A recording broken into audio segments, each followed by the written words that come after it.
आज हमारे साथ ऐसे शख्स हैं जो किसी परिचय के मोहताज नहीं हैं। आप उनको मिमिक्री आर्टिस्ट बोले, मेकअप आर्टिस्ट बोले, टैटू आर्टिस्ट बोले या एक प्रोफेशनल ट्रेनर बोले। हिया लगी कि आपने फिल्म सीरियल में भी मेकअप करते हैं। पकुली हई हई खाली मुंह से जाए कि 15-15 हजार कहवा रखे ये बाबू का कहवा बांध के लिए जाइब। अब भैया ये थोड़ा सा दिलचस्प एक स्टोरी है क्योंकि एक छोटा सा की पॉइंट बताऊंगा कि मुझे मेहंदी लड़के करना। लोगों का जो कैरियर है मेकअप में कैसा किसी है? ने मेकअप आर्टिस्ट लड़का बुलाया है, मेकअप आर्टिस्ट की कम। प्रणाम, हर हर महादेव। मैं ब्यूटी पांडे आप लोगों का देश दर्पण न्यूज में स्वागत करती हूँ। आज हमारे साथ ऐसे शख्स हैं जो किसी परिचय के मोहताज नहीं हैं। आप उनको मिमिक्री आर्टिस्ट बोले, मेकअप आर्टिस्ट बोले, टैटू आर्टिस्ट बोले या एक प्रोफेशनल ट्रेनर बोले। तो विशाल जी, मैं अपने पॉडकास्ट में आपका बहुत बहुत स्वागत करती हूँ। धन्यवाद। और आप सभी जितने भी ऑडियंस हैं आप सभी को सादर प्रणाम। विशाल जी, अभी आप बहुत ही डिमांड में चल रहे हैं। जहाँ तक मैं जानती हूँ कि आपने फिल्म सीरियल में भी मेकअप करते हैं, बड़े बड़े सेमिनार में भी जाकर मेकअप का ट्रेनिंग देते हैं, बहुत सारी बच्चियों को भी मेकअप का ट्रेनिंग देते हैं।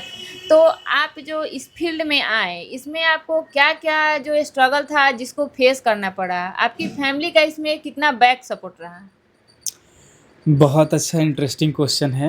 सबसे पहले मेकअप आर्टिस्ट बनने के पीछे मेरा बहुत पहले से प्री प्लान नहीं था।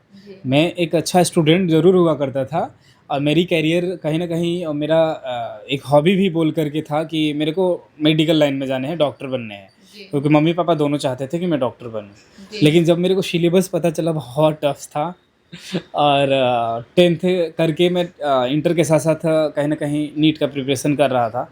उस टाइम पे बहुत सारी चैलेंजेस आए मुझे, खाना वाना को लेकर के, फिर टाइफाइड हो जाना, पढ़ाई का बहुत प्रेशर रहता था। उस टाइम पे थोड़ा सा डिसबैलेंस हुआ, लेकिन इंटर अच्छा से हुआ। मैं उस टाइम एग्ज़ाम नहीं दिया। धीरे धीरे टाइम द टाइम चीज़ें मॉडिफाई होती गई और मैं बचपन से ही एक आर्टिस्ट नेचर का लड़का रहा हूँ। सो मैं अपना कैरियर एक इंटेंशन से नहीं बनाया, बस जो भगवान को मंजूर होता है वही होता है। मैं पढ़ाई के साथ साथ फिर इसमें कैसे आया, ये थोड़ा सा दिलचस्प एक स्टोरी है क्योंकि एक छोटा सा की पॉइंट बताऊंगा कि मुझे मेहंदी करने आता था। वो भी एक पार्टिकुलर फेज से स्टार्ट हुआ। बहुत लंबा हो जाएगा लेकिन वो भी एक्सप्लेन कर दूंगा। तो घर में ही छोटे मोटे मेहंदी करता था, धीरे धीरे मेहंदी होने लग गया। आस पड़ोस ये गाँव वाँव, देन पापा जी को प्राउड होता था कि मेरा बेटा मेहंदी करता है, ठीक है, अच्छा करता है। Family support is always matter. पापा जी ने ही मेरे को जैसे एक ऑफ़र दिए कि अगर चाहोगे तो मेरा एक नॉन में है, बॉलीवुड का या बंगाली सीरियल का मेकअप आर्टिस्ट है, उससे मेकअप सीख सकते हो पार्ट टाइम में, टाइम रहे तो। मुझे नहीं समझ में आ रहा था कि मेकअप सीख के क्या होगा। लिटरली जब मैं कोलकाता रह रहा था, बट मैंने कोर्स कर लिया। और जब मैं कोर्स किया तो वहाँ से कुछ कुछ चीज़ें समझ आई और लैंग्वेज प्रॉब्लम था, बट मैं अब आ गया हूँ तो अब बस धीरे धीरे समझ आने लग गया, चीज़ें इंटरेस्ट आने लग गई। देन मैं इसको सबसे पहले ये देखा कि हाँ, मूवी में काम करना होगा, सीरियल्स में। मुझे फिर back to back fashion shows वगैरह में इन्विटेशन में एज ए मेकअप आर्टिस्ट आने लग गए और वहाँ से फिर कैरियर में बनाया और फिर अभी इधर चल रहा है। कि लड़के लोगों का जो कैरियर है मेकअप में कैसा है? सबसे पहले आर्टिस्ट और लड़का, सबसे पहले किसी भी कलाकारी को जेंडर में कैटेगराइज ना करना सबसे बेटर होगा, क्योंकि जब आर्टिस्ट्री है तो वो चाहे लड़की करे चाहे लड़का करे, वैल्यू आर्ट का होगा, है ना। तो आर्टिस्ट्री का कोई जेंडर नहीं होता है, लेकिन अभी भी बहुत ऐसे लोग हैं जो कि जेंडर वाइज थोड़ा सा हेजिटेशंस रखते हैं। बहुत ऐसी अभी औरतें हैं जो नहीं चाहती हैं कि मेल मेकअप आर्टिस्ट मेकअप करे। आमतौर पे बहुत कम ही लोग हैं ऐसे, लेकिन हाँ, जो भी लड़के हैं जो चाहते हैं कि अपना कैरियर बना सकते हैं या आर्टिस्ट्री में उनका दिलचस्पी है, आर्ट एंड क्राफ्ट में उनका बहुत ये इंटरेस्ट है, देन वो ऑफकोर्स इसमें आ सकते हैं। ब्राइट है, बट बहुत सारी चीज़ें फैक्टर बनती हैं इसके पीछे, क्योंकि अगर आप एक नॉर्मल मेकअप आर्टिस्ट ही रह के रहेंगे तो चीज़ें शायद उस तरीक़ा का बिज़नेस नहीं कर पाएंगे। ये एक प्रॉपर बिज़नेस मॉड्यूल पे काम करता है कि आपकी आर्टिस्ट्री हो चाहे आपका जो भी स्किल्स हो, उसको एक प्लेटफॉर्म चाहिए, उसको एक एडवर्टीजमेंट चाहिए, उसको एक रिकॉग्निशन चाहिए। तो प्रॉपर इसको एक सिस्टमेटिक ढंग से काम करने के लिए, चाहे लड़का हो चाहे लड़की हो, उसको एक आइडेंटिटी देना ज़रूरी होता है। और बाकी लड़के लोग भी आ सकते हैं, उनका भी फ्यूचर अच्छा है अगर चाहें तो।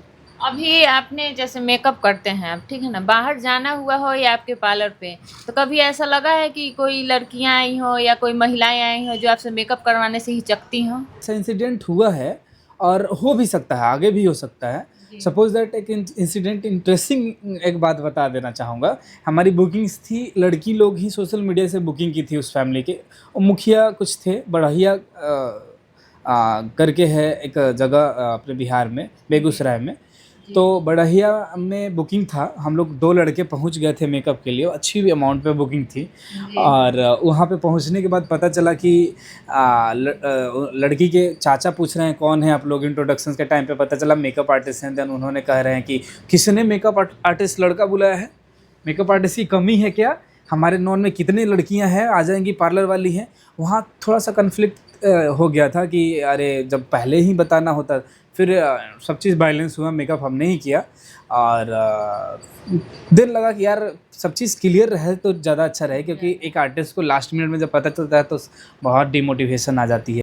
सो मैं अभी फ़िलहाल में अगर आपके गुड नॉन में बता दूं कि अभी अपने साथ में बहुत सारी ऐसी फीमेल असिस्टेंट लेके चलता हूं इसी झटके के बाद से, क्योंकि बहुत लोग हेजिटेटेड होते हैं कि हाँ लड़के मेकअप आर्टिस्ट कैसे मेकअप करेंगे क्या नहीं। तो मेकअप पर्सनली हम लोग कर देते हैं, बाकी ड्रेपिंग वगैरह सब लड़कियां ही करती हैं। मैं जहाँ तक जानती हूँ कि आप ब्राइडल के लिए ऑन डिमांड रहते हैं, तो कभी ऐसा फेस करना पड़ा है कि 2-3 ब्राइडल हो, तो फिर आप कैसे मैनेज करते हैं उन चीज़ों को? देखिए सबसे इजी वे में बताऊं कि अगर सारी ब्राइड्स आपके स्टूडियो पे आ जाएं, मेकअप स्टूडियो पे आकर मेकअप कराएं तो बहुत इजी हो जाता है। लेकिन अगर होम सर्विस में जाके काम करना होता है देन टफ हो जाता है, क्योंकि 2-3 ब्राइड अगर डील करना हो तो सबका टाइमिंग अलग अलग रखना पड़ेगा। जैसे आप लोग, हमें पता है कि ब्राइड सबका एक ही टाइम पे रेडी होने का कहीं ना कहीं एक पर्सपेक्टिव बनता है, तो थोड़ा सा मुश्किल होता है होम सर्विस में। लेकिन पार्लर पे बुला करके या स्टूडियो पे बुला करके 10 भी ब्राइड आए तो हेल्पिंग हैंड लेके असिस्टेंट के साथ में काम हो जाता है। कि इस करियर के थ्रू कुछ और भी इंटरेस्टिंग चीज़ें हुई हैं?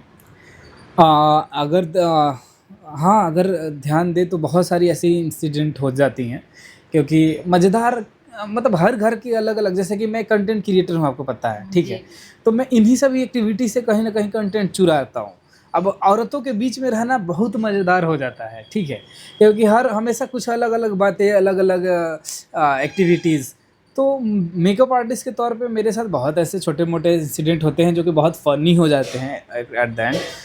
जैसे कि कुछ घर में हम गए हैं मेकअप करने के लिए, तो आंटियाँ आती हैं तो कहती हैं कि जैसे कि पहले से उनको पता नहीं होता है आंटी लोगों को कि मेकअप आर्टिस्ट से ये मेकअप करेंगे।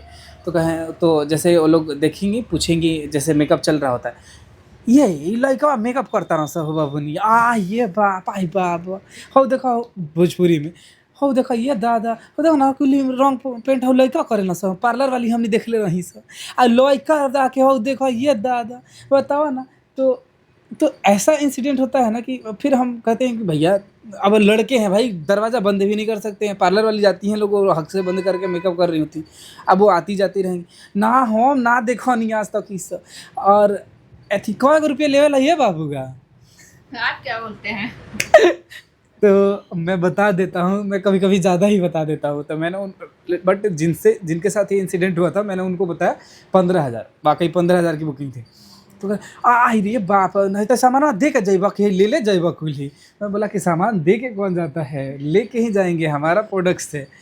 तो वो घरे जा ना थी कुछ ऐसे दादी वादी, तो ना या भागती कुली आग लगावन बाड़ी सन देखो मुँह पकुली हई खाली मुँह से जाए कि 15,000 कहाँ रखेला ये बाबू का, कहाँ बांध के लिए जाइब। अब भैया ये आप उनसे ये नहीं बोले कि आइए दादी आपका भी मेकअप कर देते हैं?